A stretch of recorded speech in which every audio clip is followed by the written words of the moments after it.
Today's topic, 7 tips for hiring your nanny. I always know which topics are going to be more popular because I have to send links continuously to our current clients, whether that's the blog or the YouTube videos, and I can tell you that this is one of the more popular ones. So in this video today, we're going to walk through some of the basics on, the job description, interviewing, the very important things, background checks.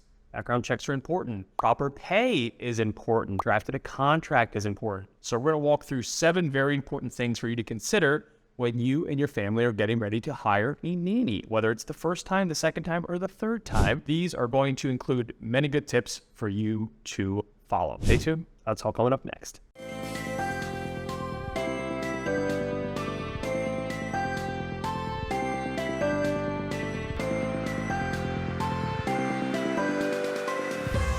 First up, create a clear job description. I know this is not breaking news, but this is very important because when you're writing this description, you're trying to have the best candidates apply at all times, and you also want to set clear expectations for them. So while they realize that they're applying for a nanny, what else are you looking for? You expect them to be able to drive and pick up your children. When the kids are napping, are they doing items around the house? Are they doing the dishwasher? Are they doing laundry? Are they cleaning? What are the expectations on just different types of technology and the idea of getting even details like screen time? Setting all the parameters that you want to get set up for your nanny are not only going to be helpful for you to limit who's coming to you, because you might have someone that says, I'm not driving to pick up kids. That's probably not who you really want to interview anyway then for this new nanny role. But then also it sets clear expectations for the individuals that are actually going to be applying for this role as well. So first one, not breaking news, but important. Set clear expectations for your nanny. And also just a very helpful exercise for you and your spouse or significant other to walk through to see what you actually want this nanny to be doing. So I think this is just a great exercise all around, but very important in the actual hiring process as well. Next up, building on that idea, but writing an ad for the job. So this is where you're going to put all the benefits down in writing. So again, listing those for number one, those clear job descriptions, listing those out, writing down any unique circumstances. We work with physicians. Physicians don't have your traditional 9 to 5. Hey, be at the house by 8:30. Are you going in at 6, or do you have call on weekends? Could there be late nights? Listing all these descriptions out are so important, not only again for you, but also for whoever's applying. So making sure you're writing out the proper descriptions and then posting this ad in the proper spots. We list care.com in a lot of spots because I think that's probably the most recognized spot when you are looking for a nanny or child care provider. But we've even heard some clients having very good luck in their local Facebook groups and finding individuals that end up being a perfect fit for their family. So we list care.com in the actual blog post, and obviously we noted here in the video as well, but there could be some other spots. And if you have trusted friends or family members that have a nanny that they just love, ask them where they found that individual. See, most people probably aren't sharing their nanny, so just find out where they found them instead. So number 2, making sure that clear description transitions nicely into how you actually write and then present that ad in whichever area you're going to present.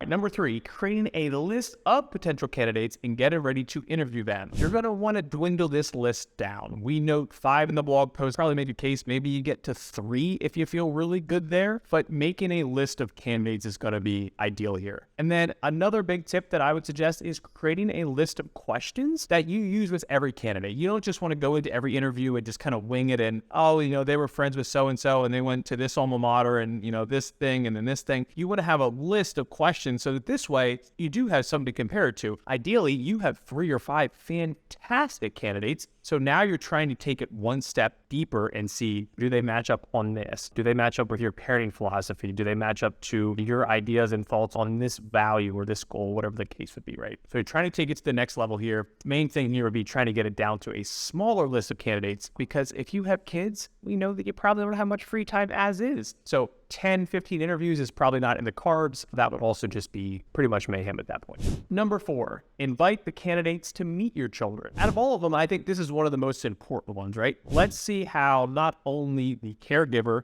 interacts with your children, but let's see how your children interact with the caregiver. We've actually had clients take their caregiver or potential caregiver on family vacations just so they had so much time together, they could figure out if it was going to be a good fit. I'm not saying that's for everyone, but talk about one way to find out if it's going to be a good fit. That would do it. So the key here is to interview, but in this example, the kids are interviewing, right? Let's have our kids interview them and even ask your kids questions afterwards, and even talking to the caregiver after that moment and just say, hey, what were your thoughts? And taking it one more level deeper here. And in this example, if we were at that 5-3 in the last example, you're probably only going to have 1 or 2 interview with your children, and maybe 1-3. I guess if you only do 1, you're kind of putting all your eggs in one basket there. So maybe this example, you're having 1 or 3, and it could be something more formal. It could be informal. Hey, let's meet at the park together. Hey, why don't you come over to the house? Let's do something at, the local play space. So on this one, number 4, the goal is to have your children interact with the possible caregivers. Number 5, also very important. I guess I should just start with all of these are important, right? Background checks and references. I cannot emphasize enough how important it is to run background checks. You are going to have this person not only in your home, but with your child. So whether this is looking on the lease side of it,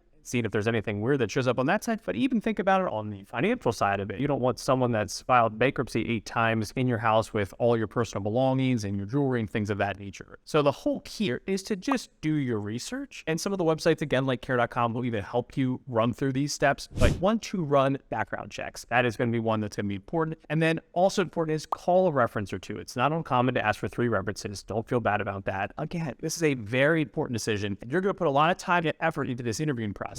So do it once, but get it right. And in this one here, asking for those references, call another family or 2, right? They're going to be probably one of your best resources to see, how things went. How did they act? Were they on time? Did the kids love him or her? Like, that's going to be important. So number 5 has 2 really vital things embedded in that, but background checks and check with those references. Both of those are essential in this hiring process. All right, number 6, make an offer and draft a contract. Probably should go the other way, right? Draft a contract, then make an offer. But drafting a contract is really important. Again, a spot for you to list the goals and responsibilities and a place for your future nanny to write off and say, yep, I agree, and you can sign off on that. Some of the things we note to list on here is just basic things, right? Your roles and responsibilities, employer's roles and responsibility, work schedule, how to handle emergency situations, compensation, are there bonuses in there? This is a fixed one, but then we'll have, whenever parts of raises, whether they're linked to inflation or something of that nature. Benefits, vacation time. Do you plan to take the nanny with you on vacation time? If they come on vacation time, are they on the clock all the time? Or do they also get a little bit of quality time there on just their own side of it? Performance reviews. If there's anything that goes wrong, what are the repercussions there? How does the actual contract end, right? These are all really important things. And there's some templates out there. You can Google search a template. Probably not a bad idea, again, to bring in an attorney to help review the contract, maybe draft the contract. So it's a little bit more formal. You're covering all your bases. I think that's the better route to go. And if we kind of use the theme we've been using throughout this is put the time and effort into this once, and you're going to have a process that's good forever, but hopefully you find one candidate that's good for the rest of your kids' childhood and can be that nanny for a very long time. So number 6, offer and contract. More than likely, you want a new contract first and then offer. Number 7, make your nanny an employee. One of the most common questions we get, Chad, why don't I just pay them $10.99? So $10.99 is great for your babysitter. For the babysitter that comes over once, every few weeks because you have date night, that matches up to the idea of how $10.99 pay is. A nanny has, not only do we have a contract in place now, but they are a consistent employee. They are working, 5 days per week from 9 to 5 or whatever hours you add in there. From an IRS perspective, this is where a W-2 salary is vital. The good news is you do not have to be a payroll provider expert to get this all set up. There are numerous websites. We actually have 3 listed right on our blog post, which we have in our reference notes below. HomePay is probably the most common, which again comes from care.com. Care.com kind of just has a monopoly on this entire industry, so that's why we keep referencing them so much. But HomePay has been set up by numerous of our clients, and they all really enjoy that process, but you can set up your entire payroll right through there. So this is a very, very, very important step, because so many times you think it's just, oh, we'll just pay them out of pocket and we'll do our $10.99 at the end of the year. And again, I'm happy that you're thinking to that level, but in this example, in a nanny type situation, you got to take even one step further. This is where we're going to get into that W-2 pay and running an actual payroll, which is neat. I think that's cool. So number 7 here, making your nanny an official employee. Follow that step. Not only will you be happy, your nanny will likely be happy, and not that we need the IRS to be happy, but the IRS will be happy too. And there you have it. 7 tips for hiring your nanny. We covered a lot of great details there. As always, thanks for hanging out with me. If you have not subscribed to the channel, now would be a great time to do so. If you click on the little bell icon, we will notify you every time we have new content. I do reference the blog post quite a bit. That's going to be down below in the show notes. We'll add some more context in the blog as well, so I try to cover most of it in the video format, but always the blog will usually have a little bit more, a few more links that you can get through, so you can go down and check that out as well. But as always, thanks for tuning in, and we will catch you on the next video.